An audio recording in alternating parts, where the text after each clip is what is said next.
Daily 8 மணி நேரம், 10 மணி நேரம் தூங்குறேன் குருஜி. ஆனா தூங்கி முழிச்சாலுமே ஒரு ஃப்ரெஷ்னஸ்ஸே இல்ல. எப்பயுமே டயர்டாவே இருந்துட்டுருக்கு. இதுக்கு என்ன காரணம்? அதாவது நீங்க எவ்வளவு நேரம் தூங்குறீங்க அப்படிங்கிறது பாயிண்ட் இல்ல. உங்களுடைய தூக்கத்தினுடைய குவாலிட்டி, அதாவது அதனுடைய தரமான தூக்கமா, குவாலிட்டி ஸ்லீப் இருக்கிறதில்ல பெரும்பாலும். அதனால தான் அந்த களைப்பு வருது. அதாவது நல்லா ஒண்ணு புரிஞ்சுக்கங்க. இந்த உடம்பு வந்து சக்தியை நல்லா உள்வாங்கிடுச்சு அப்படின்னா, உங்களுக்கு தூக்கம் வராது.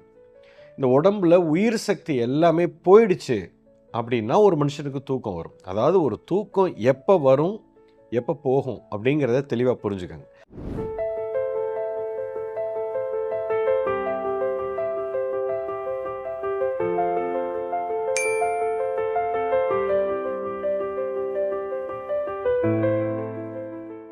உயிர் சக்தி உள்ள நெறைய இருந்துச்சுன்னா, உங்களுக்கு தூக்கமே வராது. ஃப்ரெஷ்ஷா இருப்பீங்க. எப்பல்லாம் உங்களுடைய உயிர் சக்தி முழுமையா இழந்துட்டீங்களோ, இப்ப தான் தூக்கம் வரும். ஸோ இது எப்படி உதாரணம் பார்க்கணும்னா, ஒரு மொபைல் ஃபோன் இருக்கு. மொபைல் ஃபோனுக்கு ஃபுல் சார்ஜ் ஏறிடுச்சுன்னா, அதுக்கப்புறம் நீங்க சார்ஜ் போட தேவையில்ல. இப்போ உங்களுக்கு சார்ஜ் வந்து 4 பாயிண்ட் டவர்ல இல்ல, சுத்தமா போயிடுச்சு அப்படின்னா, அகைன் நீங்க சார்ஜ் போடணும். அதே பிரின்சிபல் தான் இங்க. இப்போ பாடியில முழு சக்தி இழந்துட்டீங்க. இப்போ நீங்க படுத்து தூங்குறீங்க 8 மணி நேரம் சார்ஜ் ஏத்துறதுக்கு. ஆனா சார்ஜ் ஏறல. அப்படின்னா என்னன்னா, உங்க சார்ஜிங் பிளேஸ் வந்து சரியா இல்ல. சார்ஜிங் அந்த குவாலிட்டி சார்ஜர் இல்ல.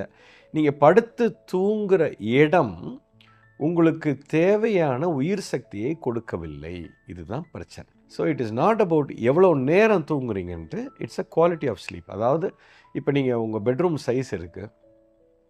10க்கு 10 இல்ல 11க்கு 16 பெட்ரூம் சைஸில் சாதாரணமாக 2 பேர் படுப்பீங்க, கணவன் மனைவி. அப்படி இல்லைன்னா குழந்தைங்க இருக்கிறாங்க, 2 குழந்தைங்க இருக்காங்கன்னா 4 பேர் நீங்கள் படுத்து தூங்குற ஒரு பெட்ரூமுக்குள்ளே போதுமான அளவுக்கு சுவாசம் பண்ணக்கூடிய காற்று இருக்கா அப்படிங்கிறத ஃபஸ்ட்டு செக் பண்ணணும்.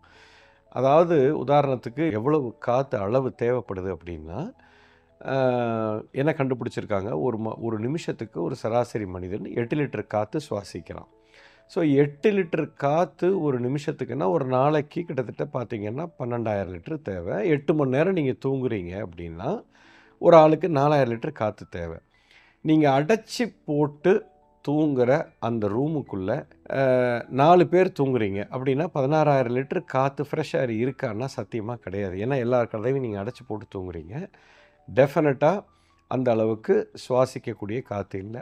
இதுதாங்க நீங்கள் உங்களுடைய தூக்கம் உங்களுக்கு சரியா இல்லை அப்படின்னு சொல்கிறதுக்கான முக்கிய காரணம் இதுதான். இதை தவிர நிறைய காரணங்கள் இருக்குது. நீங்கள் படுக்கிற பெட்ரூமில் டிவி பார்த்துட்டு படுக்கிறது, பெட்ரூமில் உட்காந்து நம்ம மொபைல் ஃபோனை நோண்டிக்கிட்டே இருக்கிறது, ஆஃபீஸ் ஒர்க் பண்ணுறது, சிஸ்டமில் ஒர்க் பண்ணுறது, மியூசிக் சிஸ்டத்தை வச்சு ப்ளே பண்ணுறது, மொபைலை தலைமாட்டில் வச்சு சார்ஜ் பண்ணுறது, இல்லை மொபைலை வச்சுட்டே படுத்து தூங்குறது, தூங்குறதுக்கு முன்னாடி மெயிலை இந்த பார்க்குறேன் அப்படின்னு சொல்லி அந்த மெயிலில் ஏதாவது ஒரு தப்பான விஷயம் இருக்கும், மைண்டு டிஸ்டர்ப் ஆகிறது, வாட்ஸ்அப் பார்க்குறது, எலக்ட்ரானிக் கேட்ஜெட்டை தூங்குறதுக்கு முன்னாடி பயன்படுத்துகிறது, இது எல்லாமே மிகப்பெரிய தவறுங்க. இது எல்லாமே உங்களுடைய தூக்கத்தினுடைய குவாலிட்டியை பாதிப்பு ஏற்படுத்தும்.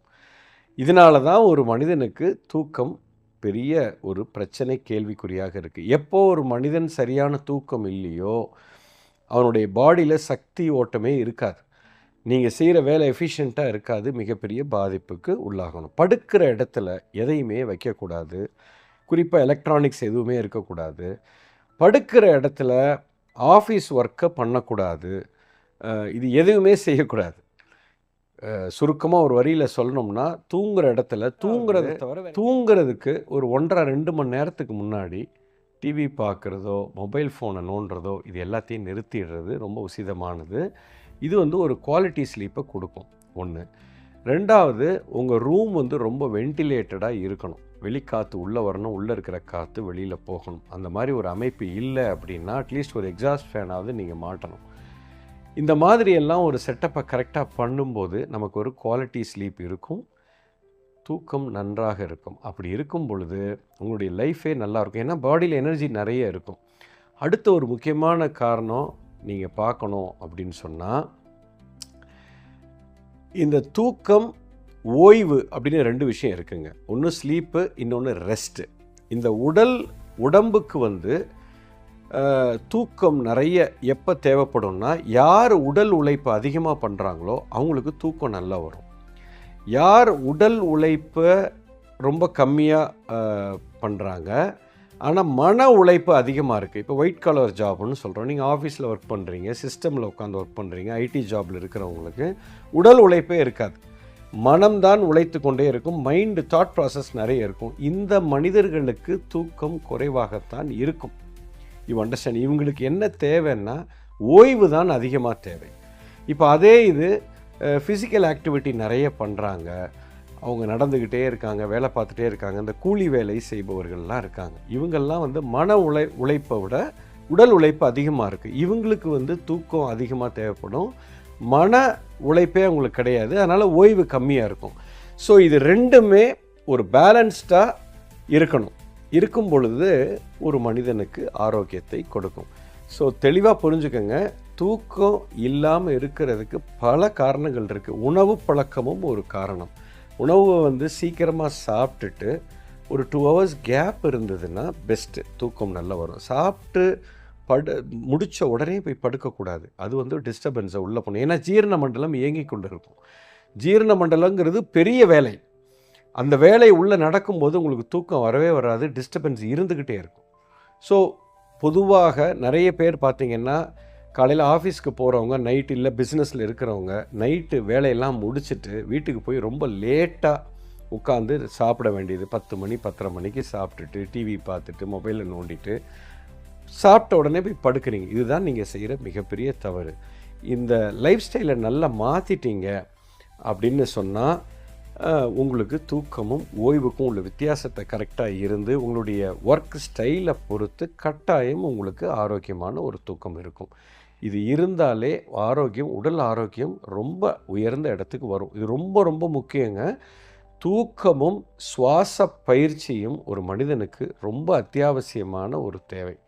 அதை சரியாக மேனேஜ் பண்ணும்போது தான் இது கிடைக்கும். You understand? ஸோ இதை எல்லாத்தையும் ஃபாலோ பண்ணுங்கள், நிச்சயமாக நல்லா தூங்குவீங்க. நல்ல ஒரு ஆரோக்கியமான உடம்பும் மனமும் உங்களுக்கு இருக்கும்.